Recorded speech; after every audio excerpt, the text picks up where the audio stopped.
नमस्कार दोस्तों, आज फिर से हमारी वीडियो में आपका स्वागत है। आज हमारे अतिथि हैं हमारे अपने विजय अंकल जी, जो कि एक समर्पित शिक्षक के रूप में अपनी सेवा दे रहे हैं। आज हम इनसे बहुत खास चीज जानने का प्रयास करेंगे। अंकल जी, आपको मेरे चैनल पे बहुत बहुत स्वागत है कि आज आपने हमारे लिए टाइम निकाला। बहुत बहुत धन्यवाद जी। और आपकी बातों से, आपके विचारों से जी कि आपने हमको यहाँ तक लाने का भरपूर प्रयास किया है जी। और मैं आने का ही प्रयास किया हूँ। अंकल, सबसे पहले हमारे दर्शकों को आप छोटा सा एक परिचय दीजिए। मेरा नाम विजय कुमार सुशील, जी ग्राम पोस्ट तिलैया, जी थाना बांके बाजार, जी जिला गया की निवासी हूँ और मैं एक शिक्षक के रूप में 2005 से कार्यरत हूँ। सबसे पहले अंकल जी, आप हमें बताएं कि आपके समय स्कूल की पढ़ाई कैसी हुआ करती थी? मैं बचपन से अभी तक नहीं, मैंने जब भी मैं पढ़ाई किया हूँ जी। कोई प्राइवेट स्कूल में नहीं गया हूँ। अच्छा। जो भी मैंने पढ़ाई किया है जी। वह सरकारी स्कूल में ही किए हैं जी। और उस समय के जो शिक्षक थे जी। उनसे बहुत ज़्यादा डर भय लगता था। अच्छा। और जब आते थे तो हमारा विद्यालय में मिट्टी का सब कुछ परिवेश था, उसमें मिट्टी का मकान था, खपैल मकान था, उसमें रूम था क्लास का जी। और पैन पार करके मैंने जाता था तो एक पॉल करके उसमें रखा हुआ रहता था, उस पॉल से मैंने स्कूल पर जाते थे जी। तो पॉल पर चढ़ने के बाद लगता था कि कहीं पैन में गिर नहीं जाए। अच्छा अच्छा। तो उस तरह से कर करके वह प्रतिदिन विद्यालय जाता था और प्रतिदिन आने के बाद अपना घर परिवेश में अपने पढ़ाई लिखाई में लग जाते थे। सर, आपके समय में टीचर कैसे हुआ करते थे और उनकी पढ़ाने की शैली, अनुशासन और बच्चों से उनका रिश्ता कैसे हुआ करता था, थोड़ा उसके बारे में बताएं। जब हमने पढ़ते थे तो उस समय हमारे जो सर होते थे जी, वह साइकिल से आते भी थे। अच्छा। और अनुशासन में सभी को रखते थे, समय से पहुंचते थे जी। समय से सारा क्लास चलता था और हर चीज को, चाहे हैंड राइटिंग हो या पढ़ने की शैली हो, पढ़ाने का तौर तरीका, उस समय के सर को मैंने कुछ और भी था और वे हमेशा जो है कुछ न कुछ याद करने के लिए देते ही रहते थे और मैंने उनका फॉलो भी किया, याद भी किया। और करने के बाद कभी उन्होंने ये नहीं पूछते थे और ये भी पूछते थे कि हमसे भैया हैं या दीदी हैं, सब बड़े हैं जी। तो उनके बारे में भी वो हमेशा पूछते थे कि कहाँ पढ़ रही है या कहाँ भैया पढ़ रहे हैं जी। तो इन सारी चीज़ों को सर से हमको बहुत अनुभव हुआ और समय से उस समय घंटी भी लगता था और पढ़ाते भी थे और हम उनके चीज़ों को फॉलो कर करके आज तक यहाँ पर पहुँचे। सर, आपको शिक्षक बनने की प्रेरणा कहाँ से मिली सर, उसके बारे में थोड़ा बताएं। शिक्षक बनने के पहले जी मैंने बहुत भाग दौड़ किया हूँ जी। कभी नेवी में अपना मेडिकल भी जांच करवाया हूँ जी। बिहार पुलिस में तो नहीं, लेकिन दरोगा में मैंने भरा हूँ। अच्छा। लेकिन दरोगा में मैंने दौड़ में निकाल लिया था मगर ऊंची कूद हमसे नहीं होता। अच्छा अच्छा। और उसके पहले जी एक बार आर्मी में भी दौड़ हुआ लेकिन उसमें भी बीम हमसे नहीं मराता था। अच्छा। तो इस तरह से कर करके अपना जीवन चलते रहा और 1998 में जी मैं घर पर ही ऐसी था जी। तो रहने के बाद हमारे एक प्रमोद कुमार सिंह जो आर्मी में है जी, उन्होंने एक हमारे गांव में ही विद्यालय चलता है AEI जी, जो पहले NEI के नाम से प्रसिद्ध था जी। उसमें उन्होंने 1998 में हमें ले गया कि विजय तुम घर पर क्या करते हो, चलो हम वहाँ पर कुछ बच्चों को बीच में पढ़ाना और कुछ आर्थिक सहायता भी मिल जाएगा। तो मैंने उन चीज़ों को फॉलो किया और फॉलो करने के बाद पढ़ने पढ़ाने से बहुत सारी चीज़ों की जानकारी होती है जी। मैंने बहुत चीज़, जैसे मान लीजिए 20 तक पढ़ा, हम धारा प्रवाह नहीं बोल पाते थे या बहुत सारे संडे मंडे जनवरी फरवरी में कभी मीनिंग भुला भी जाते थे। लेकिन पढ़ाने के दरमियान बच्चों से बहुत सारे चीज़ों को सीखने की जानकारी मिलती है। सर, आपके घर में लगभग मेरे ख्याल से सारे शिक्षक हैं और आपके बड़े भैया हैं, वो भी प्रधानाध्यापक के पद पर कार्य कर रहे हैं। अभी कुछ दिन पहले ही हमने पॉडकास्ट किया उनका। तो सर, आपको कैसा लगता है कि आपके घर सारे लोग शिक्षक हैं? हमारे इस पढ़ाई में जी हमारे मंझले भैया शंकर प्रसाद जी ने जी बहुत सहयोग किया है जी।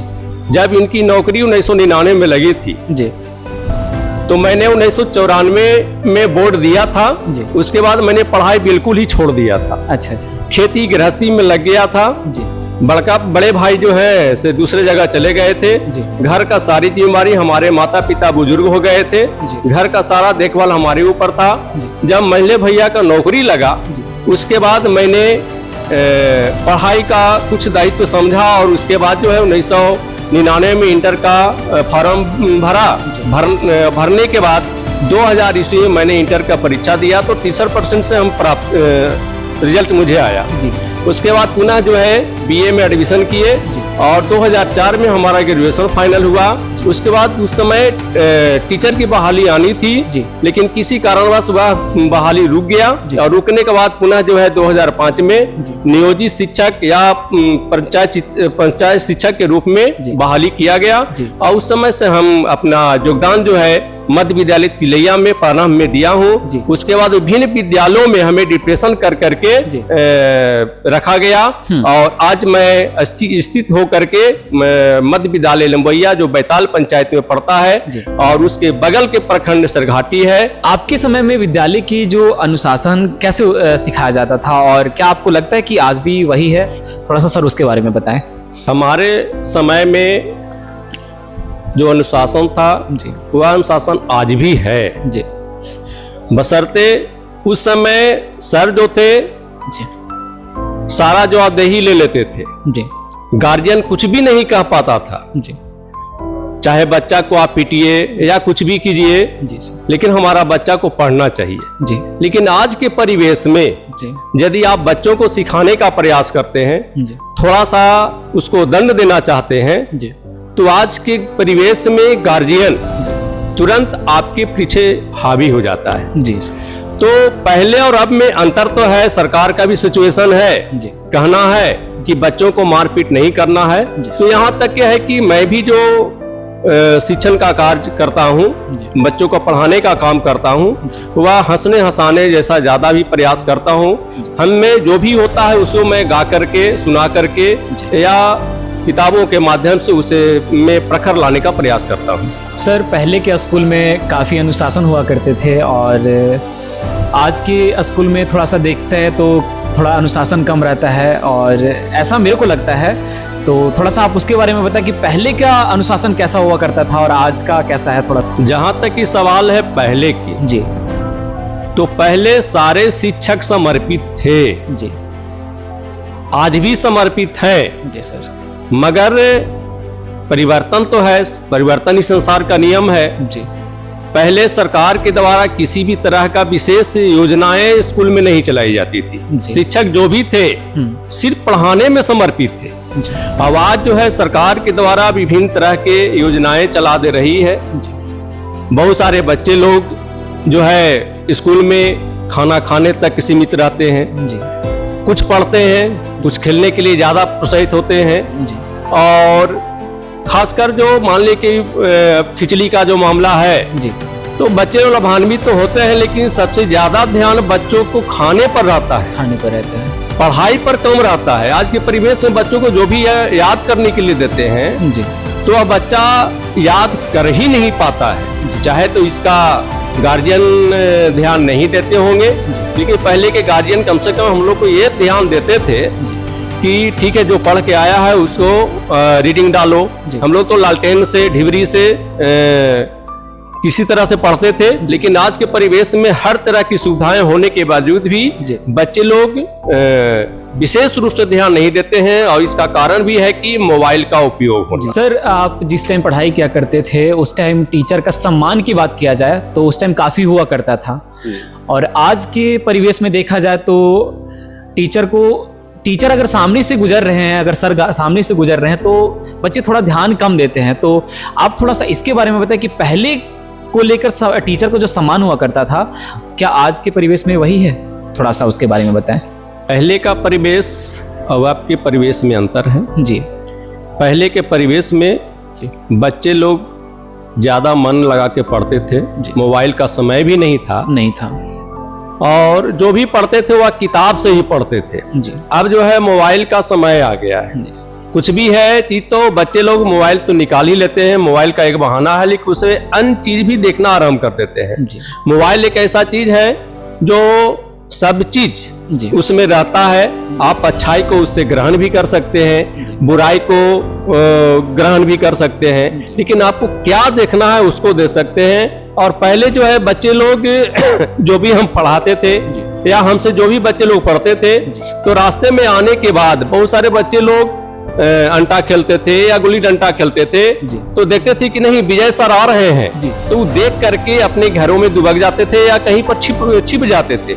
लेकिन आज के परिवेश में बच्चे लोग डरते नहीं हैं, या बहुत सारे बच्चे लोग आज भी मिलते हैं जो किसी क्षेत्र में है या बहुत सारे एयरफोर्स में है या बहुत सी क्षेत्रों में है, तो मिलते हैं कि सर आप उस समय जीके वगैरह बहुत रटवाते थे जो हमें बहुत काम किया, और हम भी आपके स्टूडेंट रहे हैं सर, और आप भी हमारे स्टूडेंट रहे हैं, और आपको भी मैंने मार्गदर्शन दिया है, और आपके मम्मी पापा आज भी हमारे ऊपर विश्वास करते हैं। जी सर। सुविधा की बात की जाए तो जिस टाइम आप पढ़ाई किया करते थे उस टाइम मेरे ख्याल से बहुत कम सुविधा हुआ करती थी आज के कंपैरिजन में, और आज तो ऐसे स्टूडेंट है कि 9th क्लास में, 7th क्लास में, 8th क्लास में उनको फ़ोन दे दिया जाता है। कि पहले सुविधा नहीं हुआ करती थी फिर भी लोग इतना आगे निकल जाते थे, आज सुविधा है फिर भी लोग वहीं रह जा रहे। तो थोड़ा सा इसके बारे में थोड़ा बताएं सर। पहले जो भी पढ़ाई लिखाई करना होता था जी, वह बुक के माध्यम से ही करते थे। जी सर। जो स्कूल में पढ़ाया गया,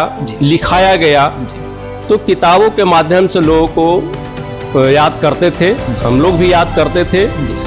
लेकिन आज के परिवेश में, आज का माहौल में हर घर में 2-4 मोबाइल जरूर है, और उस मोबाइल का कारण है कि बच्चा लोग कभी छिप करके, कभी कुछ जो है पढ़ाई की चीजों को ना देख करके अन्य चीज देखना आरंभ कर देता है, जिसके चलते उनका पढ़ाई कुछ न कुछ बाधित है। इसलिए गार्जियन को चाहिए कि पढ़ाई से बच्चों कम से कम 8 तक बच्चों को दूर रखें, और उन पर निगरानी करें कि बच्चा लोग जो है मोबाइल का उपयोग ज्यादा न करे। और वैसे भी आपने देखा होगा कि बहुत सारे परिवेश में ज्यादा मोबाइल देखने से आंख प्रभावित हो रहा है। हाँ, आंख पर चश्मा लगाया जा रहा है। तीन सारी चीजों से दूर किया जा सकता है, ताकि गार्जियन को सचेत इसमें होना अति आवश्यक है। आप जिस टाइम पढ़ाई किया करते थे उस टाइम में आसपास का पढ़ाई का माहौल कैसा हुआ करता था और गांव का माहौल कैसा हुआ करता था, थोड़ा सा बताएं। जिस समय हम पढ़ाई करते थे उस समय का माहौल 2-4 लोग ही जो है इस गांव में बनाए थे। जैसे सबसे पहले सत्यनारायण यादव जो रिटायर्ड शिक्षक हैं, उसके बाद जो है हमारे भैया शंकर प्रसाद जी ने, अनिल अग्रवाल ने पढ़ाना आरंभ किए थे मैट्रिक में, और उनसे ही बहुत सारी चीजों की जानकारियां प्राप्त हुई। खासकर अभी के समय में और अभी के परिवेश में जो बच्चे लोग पढ़ रहे हैं, तो पढ़ने पर ज्यादा फोकस नहीं दे रहे हैं। जितना ज्यादा फोकस देंगे उतना ज्यादा फायदा उनको होगा। ऐसे भी कहा जाता है कि जो सोएगा वो खोएगा। तो ज्यादा फोकस देंगे तो अभी के परिवेश में जितना जल्द उनको जो है कहीं ना कहीं नौकरी में या किसी चीज में वह लग जाएंगे। और यदि फोकस नहीं देते हैं, पढ़ाई पर ज्यादा ध्यान नहीं देते हैं, तो बहुत दिनों तक संघर्ष करने का मौका उनको मिलता है, और गार्जियन उब करके पुनः जो है उनकी पढ़ाई को छुड़वा करके घर में लगवा देते हैं। सर, हमने अभी एक नया स्टार्टअप स्टार्ट किया है पॉडकास्टिंग का, और आपको पता ही कि मैं भी आपका विद्यार्थी रह चुका हूं, और साथ साथ में मेरा गवर्नमेंट जॉब का तैयारी भी चल रहा है, और साथ में मेरा एक स्टार्टअप भी चल रहा है। तो मेरा मकसद है कि हमारे गांव को गया तक जानते थे, लेकिन मेरा मकसद है कि मेरे गांव को पूरा बिहार जाने। तो सर, आपसे एक सवाल है कि जो हम कर रहे हैं, क्या आपके हिसाब से ये कैसा काम है, और मुझे आगे बढ़ने का हिम्मत मिल सकता है या फिर नहीं? आप थोड़ा सा उसके बारे में बताएं। जहाँ तक आप मेरे स्टूडेंट हैं, आपका नाम मनीष कुमार है जी, और इस क्षेत्र में आपने आए हैं जी सर, तो हमको अच्छा लग रहा है। लेकिन इसके साथ साथ जी आप गवर्नमेंट जॉब पर भी फोकस देना है जी, ये भी काम करना है जी। इस क्षेत्र में आप जो काम कर रहे हैं वह सोच समझ के और अच्छे तौर तरीके से कीजिए, समर्पित ढंग से करेंगे तो आपको भी आगे बढ़ने का बहुत बढ़िया मौका मिलेगा और इसके लिए मैं आपको बहुत बहुत धन्यवाद भी देता हूँ। सर आपको भी बहुत बहुत धन्यवाद कि आपने अपना कीमती समय दिया और हमारे दर्शकों को इतने प्रेरणादायक बातें बताई। सर बहुत बहुत धन्यवाद कि आपने अपना कीमती समय दिया। चलिए, बेस्ट ऑफ लक, इसके लिए आपको बहुत बहुत धन्यवाद। और आपने जो भी हमें यहाँ कीमती समय दिया है जी, इसके लिए कोई भी बहुत अच्छा लगा हमको जी सर। और मैं यही कहूँगा जी सर, यह जो आप कार्य करना आरंभ किए हैं जी, और बेहद पैमाने पर कीजिए जी सर, और अपने घर परिवार को, अपने लाइफ के बारे में जी ज़्यादा इस फोकस दीजिए ताकि आप एक अच्छा कर सकें जी सर।